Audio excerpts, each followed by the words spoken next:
Forget the paintings, forget the glow, forget everything soft.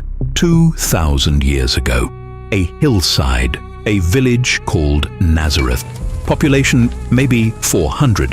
One boy grew up here, and in 2006, beneath the earth, archaeologists found it. Not a relic, not a symbol, a house, real limestone walls, real packed earth floor, real marks of real life. Everything changes now.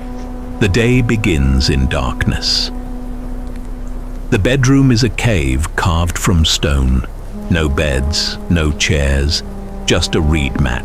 The window is a narrow slit, just enough to know morning's coming. Cold stone walls hold the night's chill. He wears the same cloak to sleep he'll wear all day. That's all he has. This moment happened every morning of his childhood, every single day, for 30 years. The repetition wasn't choice. It was survival. The emptiness wasn't poverty. It was how families lived. Everything about this was normal. Everything about this was home. He rises before dawn. No alarm, no hesitation. His mother and stepfather sleep nearby. One account says, he went down with them and was obedient to them. Not in a palace, not in a temple. In a dark room carved from rock where obedience meant waking before sunrise to go to work. This was obedience to necessity, to survival, to responsibilities that never rest. He picks up the tools, precious iron tools passed down, worn smooth by hands before his. This is discipline learned young, a life shaped by duty. Every morning the same journey, dark to light, sleeping to working, night to dawn. He approaches the doorway. Behind him, darkness.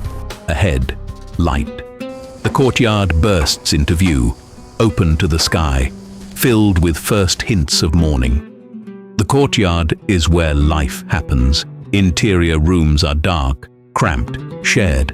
But the courtyard is open to the sky. Room to move, room to breathe, room to work. This is home. Every morning for 30 years, this transition happened.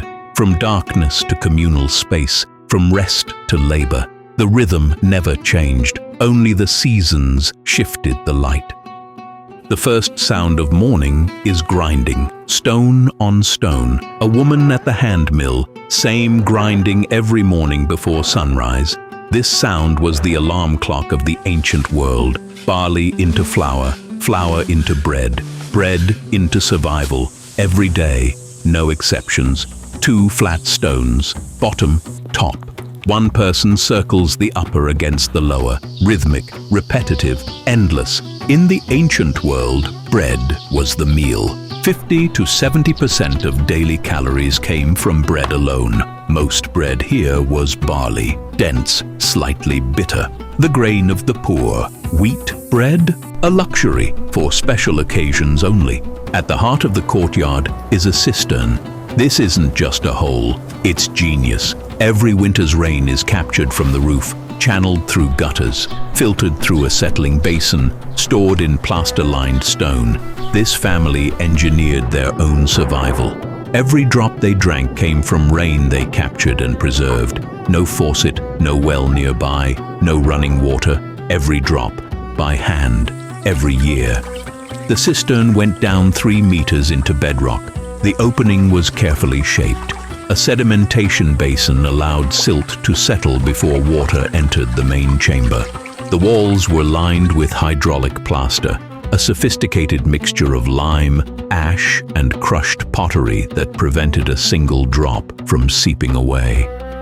This was brilliant engineering born from desperation, survival requiring intelligence. The family understood water the way we understand electricity. It was precious, technical, the difference between life and death. Every day, someone drew water from this cistern. Every season, the roof had to be maintained to direct rain into the system. Every family member understood their responsibility. This wasn't poor engineering. This was brilliant engineering. This was love, survival, faith, all made visible in stone and plaster. By sunrise, the courtyard is alive. grinding, working, moving. A woman spins thread, children play in dust. A goat is tethered, chickens scratch for grain, bread dough is being prepared. Someone fetches water from the cistern. The tasks are endless, repetitive, essential, and they happen every day, every single day. This is just any day in a life lived in a small village in ancient Galilee. The family moves with practiced efficiency of people who have done these tasks thousands of times. This is the heartbeat of the home. Now here's what everyone gets wrong. For 2,000 years we've called him the carpenter's son. We picture a wood shop, sawdust, furniture, but the Greek word is tekton. Tekton means builder, a craftsman, someone who works with wood, stone, metal. Look at this landscape. Timber? Scarce, almost no forests. But stone? Stone is everywhere. 9 out of 10 construction projects use stone, not wood. He wasn't primarily a woodworker. He was a stonemason, a builder. This changes everything. A stonemason works with material that doesn't forgive mistakes. Strike a limestone block wrong and it fractures. The precision required is absolute. The strength required is absolute. 9 out of 10 days his hands were working stone, not designing, not imagining, shaping. Picture the workspace, not a tidy shop, a construction site. Stone blocks in various stages, iron chisels, bronze tools, the sound of iron striking stone echoing off hills. The young man works alongside the father. The tools are precious, iron is expensive. These are family heirlooms, passed from father to son, treasures. Stone dust in the air, the ring of iron on rock. Craftsmen positioned close, full body weight behind each strike. Precision and power combined, the work is relentless. Just 4 miles away sits Sepphoris, the ornament of Galilee, a major Greco-Roman city. When the local ruler became leader, he launched one of the biggest construction booms. Palaces, streets, theaters, public buildings, they almost certainly worked here. For years, maybe decades, they encountered Roman officials, Greek merchants, laborers from across the Mediterranean. The cosmopolitan world brushed against their village every day. The contrast was absolute. Sepphoris represented everything Nazareth was not. Organized, grand, public, intentional. But at the end of each day, he walked home. Back to Nazareth, back to the hillside, back to a life built on necessity rather than grandeur. What did he see when he looked at his own hands? Not splinters, stone dust, calluses from gripping stone, cuts from chisels, deep grooves filled with dust. The hands of a builder. These hands built homes for ordinary families, houses he'd never enter as a guest, work he'd never be thanked for. 30 years of this. But that came later. First, there was stone, and work, and faithfulness. By midday, the sun is brutal. The heavy work stops. Everyone returns home. The family gathers, not at a table, not on chairs. A reed mat spread on the courtyard floor. This meal is simple. Lentil stew, bread, wine mixed with water, olives, dried figs. This is enough. Food is not about pleasure. Food is about sustenance, providing energy for work that continues when the heat passes. The family sits close together. The courtyard is the only space large enough. The meal is communal because food must be shared. One dish, one cup that passes hand to hand, bread torn into pieces, dipped in stew, eaten with hands. It tastes of survival. It tastes of home. The barley bread is dense and filling. The stew is flavored with what's available: lentils, salt, onion, garlic. The barley loaves were humble, some parts overcooked, some soft, dense texture, but they sustained. They allowed people to work. They allowed people to live. People could survive without meat, without vegetables, without wine, but without bread, there was nothing. But before anyone eats, something sacred happens. The head of the household speaks a blessing. ברוך אתה אדוני, אלוהינו מלך העולם, המוציא לחם מן הארץ. Every meal was a small act of worship. Every blessing was a reminder. The bread comes from God, not as abstract theology, as actual recognition. Someone planted the grain, watered it, harvested it, ground it, baked it, and through all of that, God was present, not separate from the work, not above it, but present in the work itself, in the hands, in the effort, in the daily labor of survival. The blessing acknowledged that even in the midst of human labor, even in heat and dust and exhaustion, the sacred was present. Bread was both human work and a gift from God. Both were true simultaneously. Later, when he would teach his followers to pray, "Give us this day our daily bread," he wouldn't be poetic. He would be literal. He had lived it, every single day. As the sun begins to set, something shifts. The family doesn't retreat to those dark interior rooms. They go up, to the roof. The roof is a living space, not just decoration, a real part of the home. Sycamore or cypress beams laid across walls, cane mats on top, a thick layer of compacted earth plaster. By ancient law, there's a low wall around the edge to prevent falls. The roof is as real as any room in the house. In summer months, it becomes more real than any other room, because the interior rooms are ovens, hot from the sun baking down all day. But on the roof, there's air, openness, sky. The temperature drops, the heavy heat releases, and the family migrates upward. The rooftop serves many purposes: drying food in the sun, figs, grapes, grain spread across the surface, working, spinning thread, weaving cloth, tasks that need light, sleeping, especially in summer when the roof is coolest, praying. When you need solitude, you go up. The interior rooms are cramped, dark, shared. The roof offers sky, breeze, silence, a place to be alone with God. The daytime work is practical and necessary. Food preservation is essential. Textile production is essential. These are the difference between having clothes and having none, between having food in winter and having nothing. Women spend entire days on these roofs doing this work, not because they choose to, but because the family's survival depends on it. As evening falls, the view transforms. The sky shifts from blue to purple to gold to black.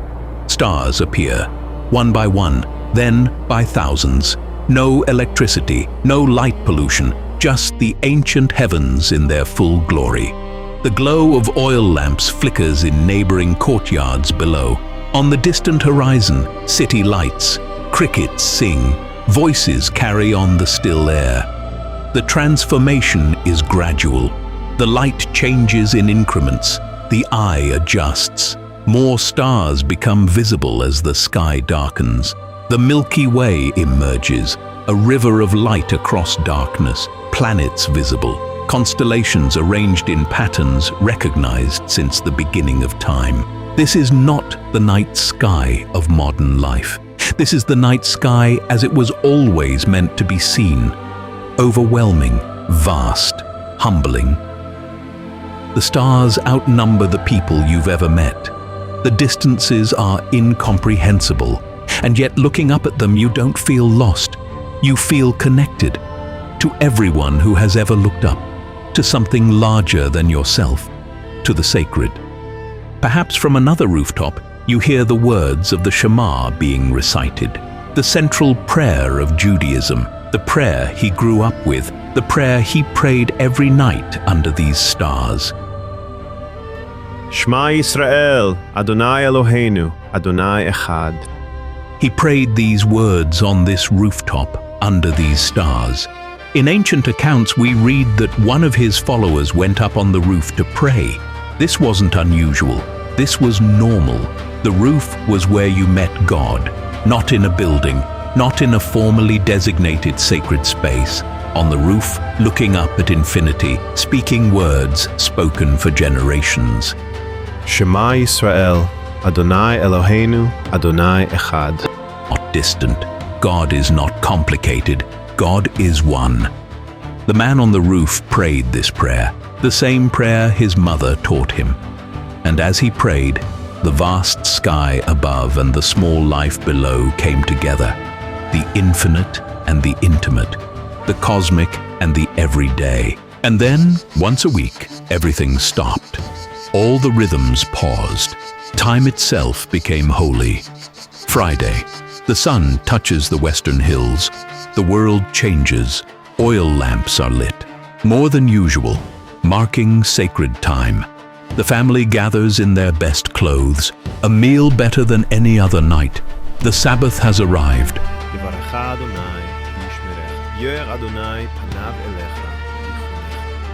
Under the law, stone could not become ritually unclean. This family wasn't just poor, they were devout. They likely paid more to maintain spiritual purity in their home. In a house carved from stone, a family kept the laws written in stone. Step back now. Look at everything we've seen. The dark room at dawn, the reed mat, the cloak for a blanket, the grinding of grain, the splash of water from the cistern, stone dust in the air, the ring of iron on rock, calloused hands shaping blocks, the shared meal, the torn bread, the blessings spoken over food, the rooftop under the stars, the sacred prayer on his lips, the day of rest, the community gathering, the carefully chosen vessels, all of it. One life, one place, one person. This is where the divine chose to dwell, not a palace, not a temple, a house carved into a hillside in a village most people had never heard of. He woke up on a dirt floor. He drank rainwater his family carved by hand. He shaped stone until his hands bled. He prayed the same prayers every faithful child prayed. He was one of them. He was one of us. This is the incarnation, not an idea, not a doctrine, a life. When he later said, "I am the bread of life," he had spent decades breaking bread where bread was survival. When he said, "I am the living water," he had drawn water from a cistern, knowing what thirst meant. When he said, "I am the light of the world," he had grown up in rooms so dark that a single oil lamp was precious. His parables weren't poetry, they were memory. It was written, "The divine became human and lived among us, moved into the neighborhood, into a house carved from stone, into a life of bread and labor and prayer and rest." The next time you read the Bible, remember this house, remember the limestone walls, the olive oil smoke curling toward the ceiling, the flat roof under the stars, the calluses on his hands. He didn't hover above human life. He entered it completely. He lived all of it first. Share this story with someone who needs to know that the sacred lived in a house like this, that it knew what it felt like to work hard for little recognition, to live a quiet, faithful, ordinary life, and to make that life sacred. And subscribe to the channel